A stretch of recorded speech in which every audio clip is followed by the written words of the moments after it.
India lies in the region of South Asia. So, understanding the contemporary South Asia is a very important thing. It all began with the post Cold War period when India and Pakistan joined as nuclear powers. As they joined with nuclear powers, there was rising problem related to insurgency, ethnic strife, and problems related to resource sharing, along with the disputes between the two countries. Now, since these disputes started to grow, we need to understand before we proceed with this what all South Asia incorporates. So, South Asia incorporates India and its neighbors. So, India, Pakistan, Bangladesh on the east, Pakistan on the west. Then we had two small territories of Nepal and Bhutan. In the south, there is Sri Lanka, the island nation of Maldives.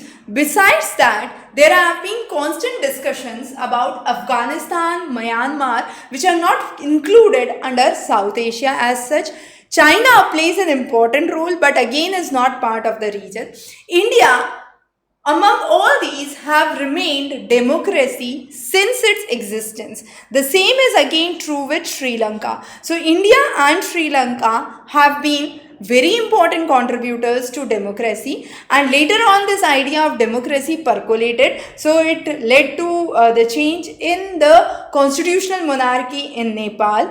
Also, there is another important conflict area, which is the conflicts between India and Pakistan. So there is always a case of rivalry with goodwill, hope and despair that constantly subsumes the region. But of all, this whole region of South Asia is important. Why? Because they share ethnic, social, linguistic and cultural similarities, and as a result, the countries, as we can see in this map, are an important role players. Now, among this, Bangladesh, as we can see, has remained democratic in the post-Cold War period. So, in the post-Cold War period, Bangladesh has remained democratic.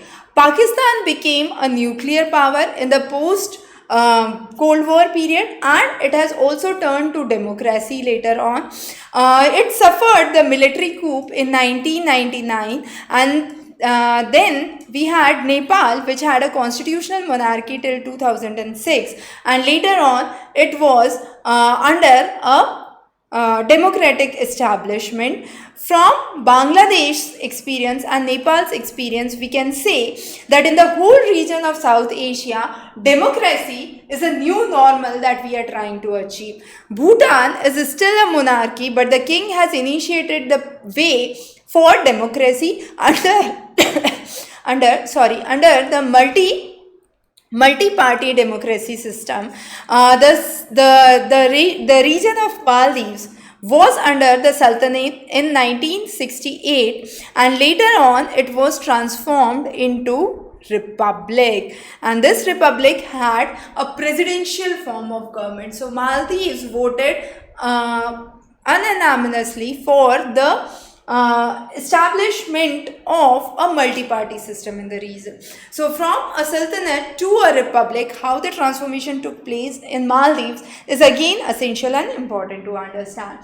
The next important is some of the timelines that we would understand. So if we go through the timeline, it was first where India became independent. In 47, India and Pakistan gained independence. In 48, Sri Lanka gained independence, and there was a conflict over Kashmir. Then 54-55, Pakistan joins the Cold War, military blocs, and in 60, India and Pakistan signs the Indus Water Treaty. There was an Indo-Pak War in 65, then the Tashkent Agreement in 66. There was proclamation of independence by leaders of Bangladesh in 71. Another Shimla Agreement took place in 72. There was conduction of nuclear test in 74. Then Pakistan and Bangladesh diplomatic relations started. SAARC Charter, the first summit in Dhaka, was held in 85, and Indian peacekeeping force operations in Sri Lanka were seen in 87. The next after 87 was India sending the troops to Maldives to actually curb the attacks, not to attack the nuclear installation and facilities of each other.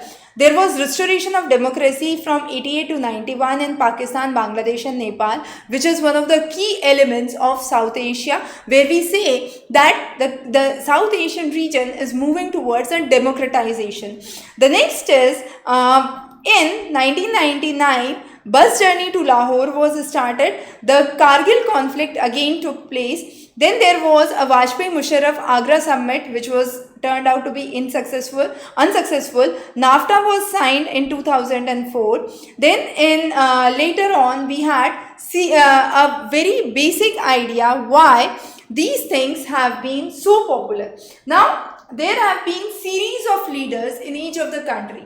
Each of the country had seen a political turmoil, social dominance, which was initially starting with military, then clergy, sometimes aristocracy. The existing system was overthrown, new systems were elected, military governments were there, military governments were overthrown in certain regions, but all of these attributed to two important things. One was human rights movement, the other was the role of strong press or free press, we can say. If we talk about some of the basic things that happened in Pakistan. So it was under General Ayub Khan after the constitution, but there was a popular dissatisfaction. Military takeover once again under Yahya Khan took place. Pakistan faced the crisis when Bangladesh war started in 1971. East Pakistan broke and it was named as Bangladesh. Now, in Pakistan, during that time, who was in power? It was Zulfikar Ali Bhutto. And Zulfikar Ali Bhutto was in power from 1971 to 77. Bhutto was removed and Ziaul Haq came to power. Ziaul Haq was pro-democratic in nature, and then democratic government was once again established from 1982 onwards.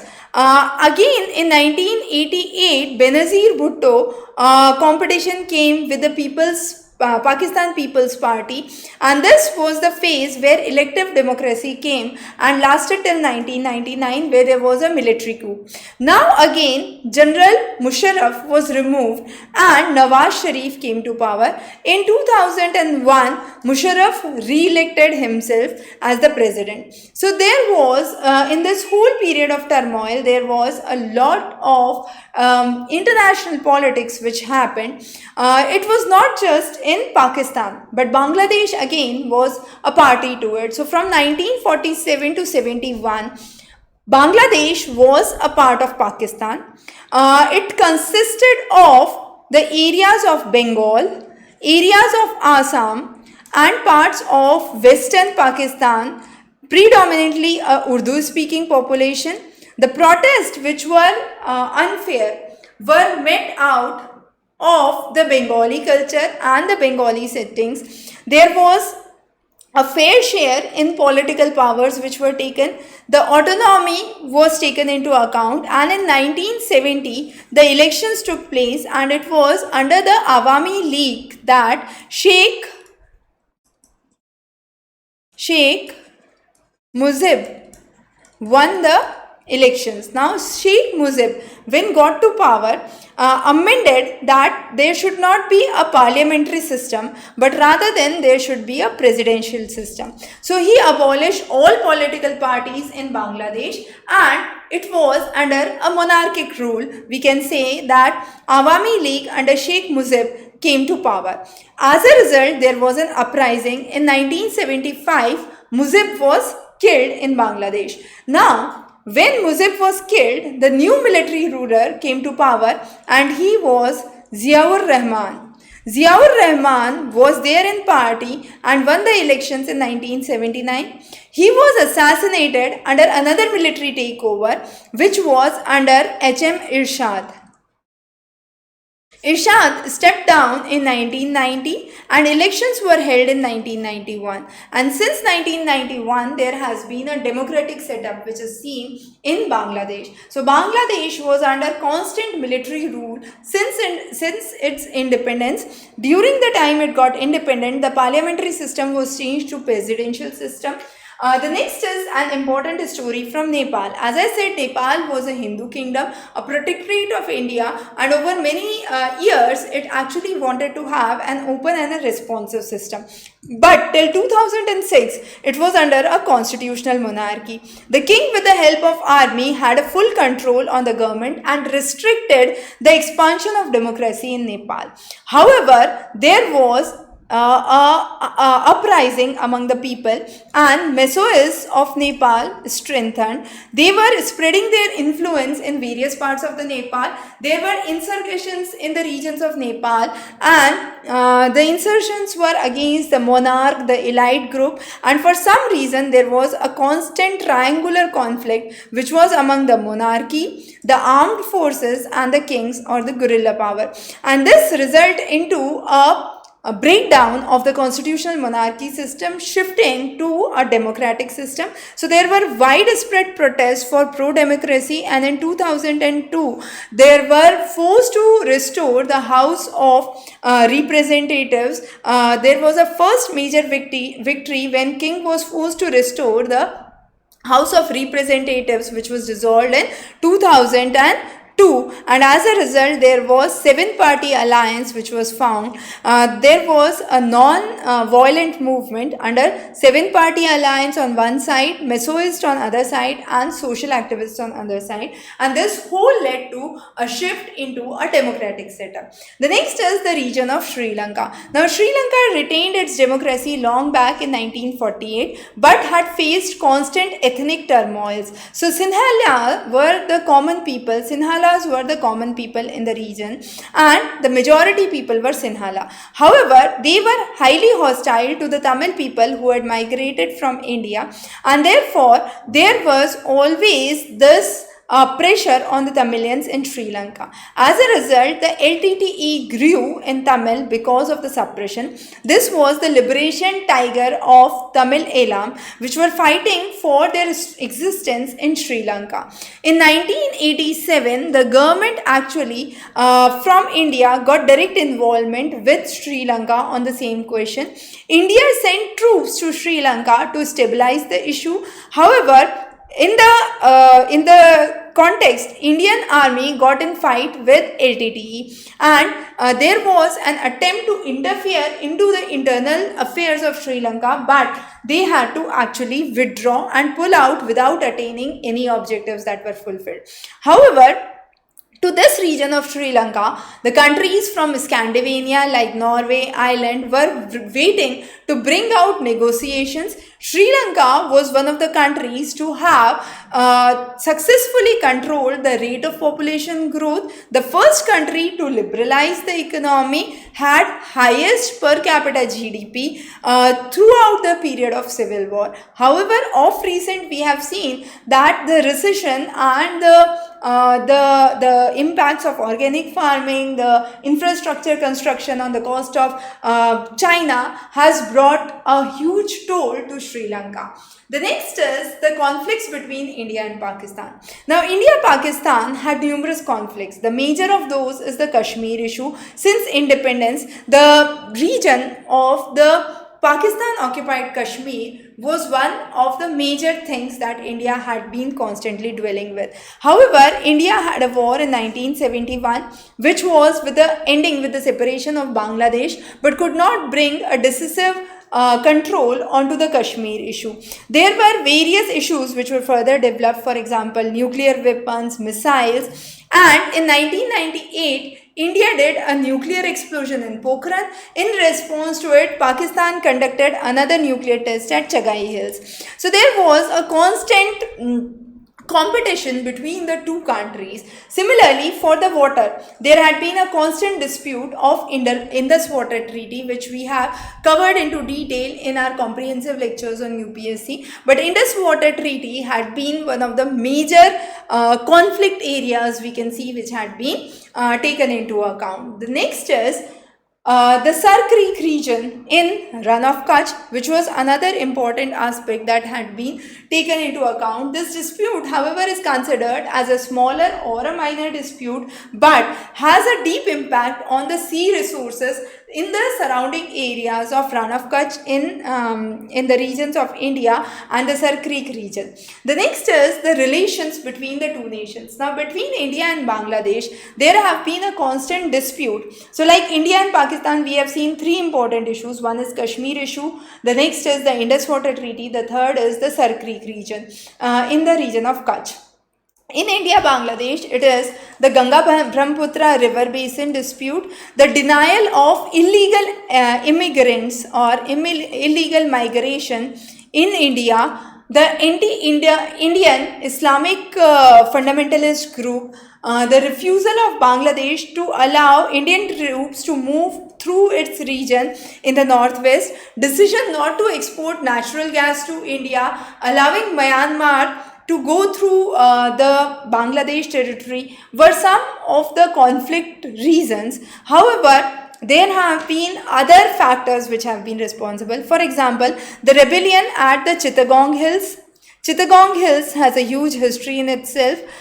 Extraction of natural gas, unfair trade practices, illegal trade, cross-boundary trade. But however, of recent, under the Look East policy, we are trying to have a positive relation back with Bangladesh and link South Asia via Myanmar. The next is India and Nepal. Now, the treaty between the two countries allows citizens to travel and work across the two countries without visa and passports. So, visa-free, passport-free entry and exit movement. The trade disputes are actually related to the past. The Indian government has not accepted the relations between between Nepal and China. Now, since Indian government has not accepted the relations between Nepal and China, there have been a constant anti-Indian element which has been witnessed in the Nepali population, and as a result there is growing threat,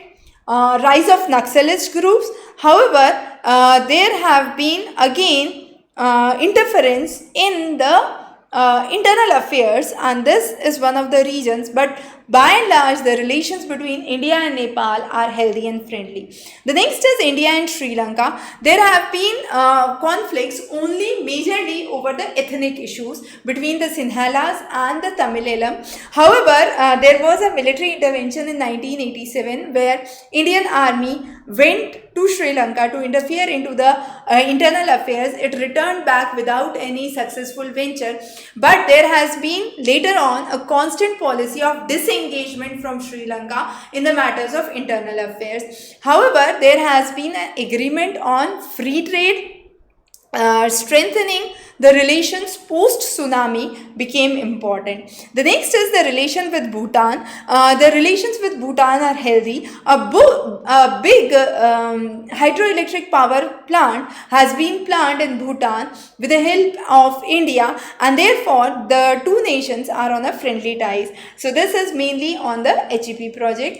Sri Lanka, we can see, is predominantly on the ethnic conflict, which is one of the major concerns, and then post-tsunami development, free trade are another aspects. Maldives, Maldives, where it was in 1988 that some of the Tamil mercenaries from Sri Lanka attacked Maldives. The Indian Air Force and the Navy reacted to this, and there was a request to stop the invasion. Now, India contributed towards development of Maldives in various forms, in the development of tourism, in the development of economy, in the development of fishery, and therefore has a good relation with Maldives. Now, Nepal and Bhutan, Bangladesh, Myanmar also had numerous disagreements in the past. The migration of Nepalis into Bhutan, Rohingyas into Myanmar are some of the important ethnic conflicts where India is not involved, right? So, as we have seen in this lecture, there have been conflicts with India where India's relation with the neighboring nations we have studied. So India's relation with Pakistan, Sri Lanka, Nepal, Bhutan, Maldives. But on the other hand, there are also relations between other nations. For example, Nepal and Bhutan. The migration of Nepalis from Nepal to Bhutan. Rohingyas into Myanmar, which is between Rohingyas between the regions of Bangladesh and Myanmar.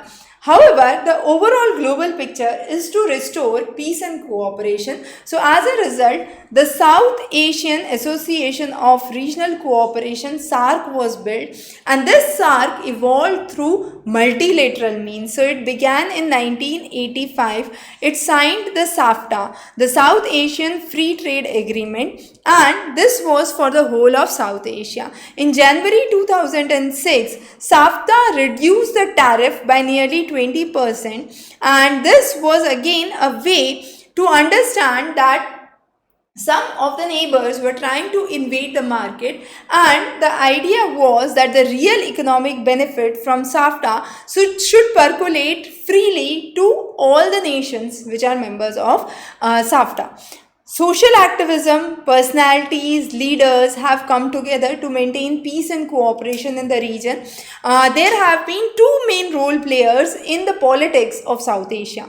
These are China through the maritime Silk Route, and also United States. China has been a strategic partner to Pakistan. China has been a strategic partner to Sri Lanka, and there have been developing demands for globalization, development. Two nations are getting close to one another, and as a result, the implications could be seen to India. So, understanding the ties of various nations with China following the maritime Silk Route is again important to understand. The investments of China done in the region of Sri Lanka, Maldives, China, through the in the region of the China in the regions of Pakistan through the One Belt One Road initiative are again important, and the main thing that actually keeps the sanctity of the region is